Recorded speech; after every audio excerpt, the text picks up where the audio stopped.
வணக்கம். எழுத்தாளர் சுஜாதாவின் ரத்தம் ஒரே நிறம் நாவல் வாசிப்பது உங்கள் பிரமிளா. அத்தியாயம் 24. என்ன சொன்ன? தாத்தா பூஞ்சோலையை நோக்கி வந்து அவள் தலைமயிரை கொத்தாக பிடித்து கொண்டு, கட்டின புருஷனை விட்டுட்டு வேற ஒருத்தனை நினைக்கிறேன்னு எல்லார் மத்தியிலும் சொல்லுவியா ஒன்ன என்று தலைமயிரை ஒவ்வொரு வார்த்தைக்கும் உலுக்கினார் பூஞ்சோலை. நீங்க தானே கட்டி வச்சிங்க என்றாள்.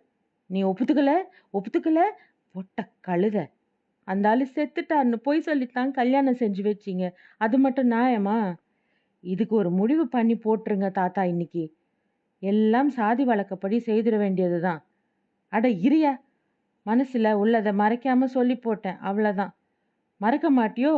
மறக்க அடிச்சுட்டா என்ன சொல்ற? தாத்தா, இந்த சொல்லுக்கு தண்டனை கொடுக்க வேண்டாமா? அட இருடா, கட்டின பொண்டாட்டிய சரியா வச்சுக்க தெரியாம குறுக்க பேசுற.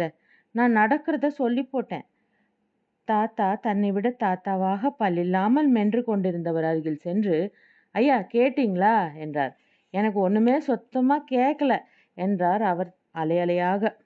என் பேத்தி பூவு இருக்குதுல்ல, அதுக்கு கல்யாணம் கட்டினவனோட சரியா இல்லை. எவனோ சிலம்பக்காரனை மனசுல வச்சுக்கிட்டு பிடிவாதம் பிடிக்குது. பெரிய தாத்தா கண் கலங்க, அப்படி ஆயிடுச்சா காலம் என்றார். அதற்குள் மூன்று முறை தலையாடியது. இதுக்கு என்ன செய்யணும் சொல்லி தொலையேன் கிளம்பே. என்னாது? ஏய் நீ சுமாரு. அவருக்கு தான் நம்ம கூட்டத்தோட நடைமுறைகள்லாம் சரியா தெரியும். என்ன சொல்றாரு கேட்கலாம். தாத்தா, இந்த மாதிரி முந்தி எப்பயாச்சும் ஆயிருக்கு. என் மூத்தவ இப்படித்தான் ஒரு கலை வேளாண்மைக்காரங்கூட போயிட்டா. திரும்பி வந்ததும் என்ன செஞ்சாங்க? அதைத்தான் கேட்குறோம் இப்ப. இரு சொல்றேன். அந்த பெண்ணை என்கிட்ட கூட்டியா. ஏய் மூதேவி, இப்படி வா. என்னவா என்று கிழவரின் அருகில் போய் இருமாப்பாக நின்றாள் பூஞ்சோலை. அவளை அருகில் கையை கண்களுக்கு மேல் நிழல் வைத்து கொண்டு பார்த்தார். கனா கண்டியா? என்ன கனா? அதுதான் கேட்குறேன். நேற்று என்ன கனா கண்ட? காட்டில் வேட்டையாடுற மாதிரி கனா கண்டேன். சரிதான், இது ஓடிரும். வீட்டுக்கு நடுவில் உலாத்துற மாதிரி வந்துச்சு. இனிமேல் பிரயோசனம் இல்லை. இப்ப நீ என்னதான் சொல்றியாம்? இந்த பொண்ணு கூட்டத்தில் தங்காது. தூரதேசம் போறதும் போகமும் தான் தெரியுது கனாவில். இது தாங்காது. அத்தினி மாதிரி தெரியுது. கண்ணுல கலக்கம் தெரியுது. இதை வச்சுக்கிட்டு புத்தி சொன்னா கேட்காது. வேற தண்டனை கொடுத்தாவணும். அதான் என்ன சொல்லுங்க. கூரா கத்தி எடுத்துக்கங்க. பைரவருக்கு பூஜை போட்டுட்டு இதை 4 நாள் பட்னி போடுங்க. அதுக்கப்புறம் கத்தியை எடுத்துக்கிட்டு. பூஞ்சோலை சற்று அச்சத்துடன் கிழவரின் முகத்தை பார்த்தாள். இது தலைமயிரை துப்புரவா வெட்டி போட்டுருங்க. கன்னத்துல காயம் பண்ணிவிட்டு விட்டுருங்க. அதுக்கப்புறம் விடிகாலையில ஏரி தண்ணியில முகத்தை காட்டிவிட்டு முக்கிருங்க. சரியா போயிருமா தாத்தா?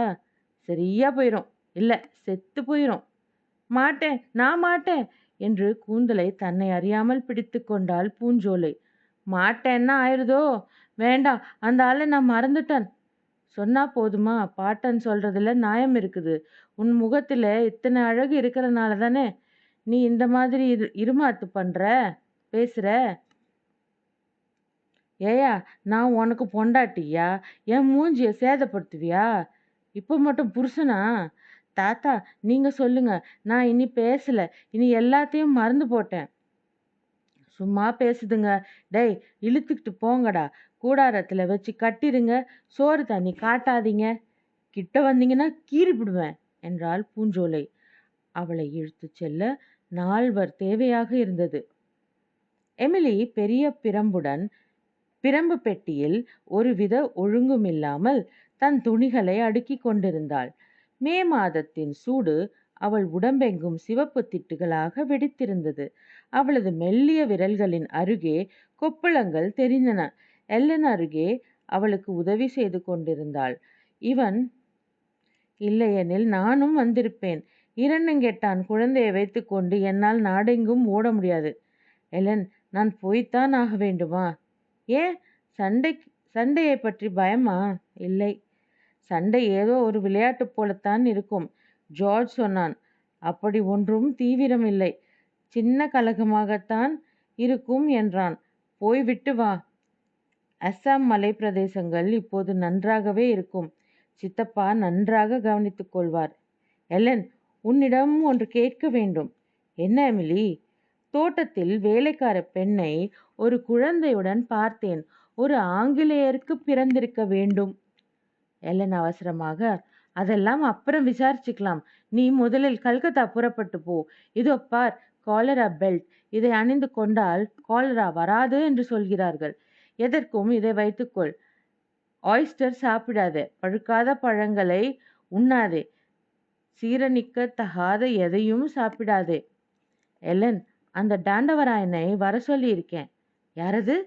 அவன்தான் அந்த பெண்ணை அழைத்து சென்றானாம். அதையெல்லாம் விசாரிக்க உனக்கு சமயம் இல்லை. எத்தனை கார்செட் எடுத்துக்கொண்டாய்? பாரக்பூரில் நதிக்கரையில் யானை மேல் சவாரி ஜோராக இருக்கும். அதுவும் சாயங்கால வேளையில். கவர்னர் ஜெனரல் பங்களாவின் கோடியில் ஒரு மாஸ்கும் இந்துக்களை எரிக்கும் இடமும் இருக்கிறது. ராத்திரிக்கு முன் வானம் தாமிர நிறத்தில் இருக்கும். கரும்புலி மீன்கொத்தி பறவைகளை பார்க்கலாம். நான் டாண்டவராயனை பார்க்கத்தான் போகிறேன். வர சொல்லி இருக்கிறேன். எல்லன் பெருமூச்சு விட்டாள். வெளியே அசைந்து கொண்டிருந்த குதிரை கூட சோம்பேறித்தனத்தில் வாளால் விரட்ட மனமில்லாமல் தலையை திருப்பி குதிரைக்காரன் அவைகளை ஓட்டுவானா என்று எதிர்பார்த்து கொண்டிருப்பது போல் இருந்தது. எமிலி, இந்தியாவில் சில கேள்விகளை கேட்கக்கூடாது. நான் வந்த புதிதில் இந்த மாதிரி சந்தேகங்கள் நிறைய எனக்கு ஏற்பட்டன. இதை விசாரிப்பது வீண். பெண்கள் அதிகம் இல்லாத சூழ்நிலை. ஏகப்பட்ட ஆண்கள். எவ்வளவு நேரம்தான் கிளப்பில் பில்லியர்ட்ஸும் டாட்ஸும் விளையாடுவார்கள்? அப்படியெனில் நீ மறைமுகமாக இதை அங்கீகரிக்கிறாயா? இல்லை, இதெல்லாம் கொடுமையானதுதான். பாவம் அந்த பெண்கள். ஆனால் நம் கணவர்கள் அந்த வழி செல்லவில்லை என்பதைத்தான் நான் நம்புகிறேன். எப்படி தெரியும்? ஜார்ஜை பற்றி எனக்கு நன்றாகவே தெரியும். அவன் என்னிடம் எதையும் மறைப்பதில்லை. எடியை பற்றி நான் அப்படி சொல்ல முடியவில்லையே. அசட்டு பெண்ணே, எதையோ நினைத்து மனதை போட்டு குழப்பிக் கொள்ளாதே. எல்லன் பெட்டிக்குள் வெண்மையாக பொடி போல் இருந்த மருந்து பொட்டலத்தை வைத்தாள். கடற்பிரயாணத்தில் வாந்தி வந்தால் இதை சாப்பிடு. குழந்தையின் காதின் பின்பக்கத்தில் இருக்கும் சின்ன கொப்பளங்களில் கவனமாகி, வெயில் இப்போதே இவனை தாக்க ஆரம்பித்து விட்டது என்றாள். எமிலி கவனிக்கவில்லை. கல்கத்தா புறப்படுவதற்கு முன் எப்படியாவது அவனை பார்த்து விட வேண்டும். அப்போதுதான் எனக்கு நிம்மதி. எனக்கு உண்மை தெரிந்தாக வேண்டும். உண்மை தெரிந்தால் நிம்மதி கிடைக்குமா? முத்துக்குமரன் காத்திருந்தான். சிவந்த முக சிப்பாய்கள் அவர்களை ஒரு ஓரத்தில் நிறுத்தியிருந்தார்கள்.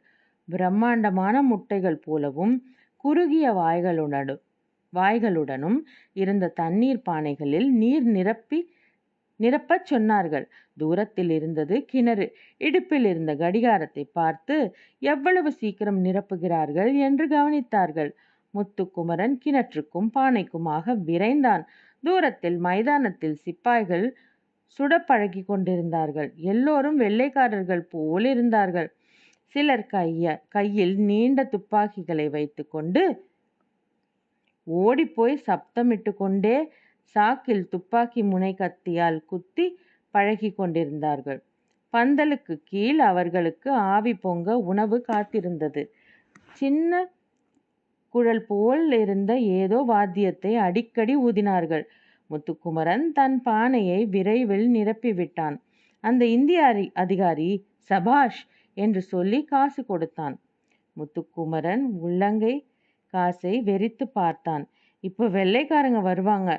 அவங்க வர்றப்ப நீ இருக்க வேணாம், போயிரு. நாளைக்கு இந்த நேரத்துக்கு வா. எங்க மக்கித்துறை வருவாங்களா? மக்கித்துறையா? அவர் இங்கே எங்கே வருவார்? ஏன், அவரை தெரியுமா? இல்லைங்க, தோட்டத்தில் வேலை கொடுக்குறதா சொன்னாங்க. யாரு? அது யார் தெரியலிங்க. உங்கள் மாதிரி நம்மூர் துரைங்க. அவரை பார்க்க முடியுங்களா? இரு, விசாரிச்சு சொல்கிறேன். ஓரமாக போய் குந்திரு. முத்துக்குமரன் மரநிழலில் உட்கார்ந்தான். பலரை பார்த்தால் வெள்ளைக்காரர்களைப் போல அவ்வளவு சிவப்பாக இல்லை. இந்திய கருப்பும் இல்லை. எல்லோரும் இளைஞர்களாக இருந்தார்கள். தீவிர பயிற்சியில் அவர்கள் முகமெல்லாம் செக்கச்செவேல் என்றாகி வியர்வை வழிந்து கொண்டிருந்தது. உணவின் மேல் படையெடுத்து மாமிச துண்டுகளை ஆசையோடு கடித்தார்கள். அந்த அதிகாரி முத்துக்குமரனை விழித்தான். அருகே மரியாதையுடன் சென்றான். மக்கித்துரையை பற்றி விசாரிச்சேயா? அவர் ஊரை விட்டே போயிட்டு இருக்காரு. அடடா, எங்கே? கல்கத்தா தெரியுமா? கல்கத்தா, அங்க போறாரு கப்பல்ல. முத்துக்குமரன் வேதனையுடன் நடந்தான். அவன் அலுப்பு தண்ணீர் ஊற்றியதில் இல்லை. இந்த முறையும் மக்கித்துரையை தவற விட்டு விட்டோமே என்பதில். நிழலில் நடந்தான். கையில் இருக்கும் காசுக்கு என்ன கிடைக்கும் என்று தெரியவில்லை. பசி மறந்து போய்விட்டது. துரையை எப்படியாவது இன்றைக்குள் பார்த்துவிட வேண்டும். எப்படி? அவன் எங்கே இருக்கிறான்? எப்படி அணுவது? ஒன்றும் தெரியவில்லை. மறுபடி பைராகியைத்தான் போய் பார்த்து தொலைக்க வேண்டும். வந்துட்டியா? வருவன்னு தெரியும். என்னை விட்டு எங்க போற நீ? என் உதவி இல்லாம உன்னால என்னடா செய்ய முடியும்? ஐயா, ஒப்புக்கிறங்க. எங்க போயிருந்த? தண்ணி ஊத்த.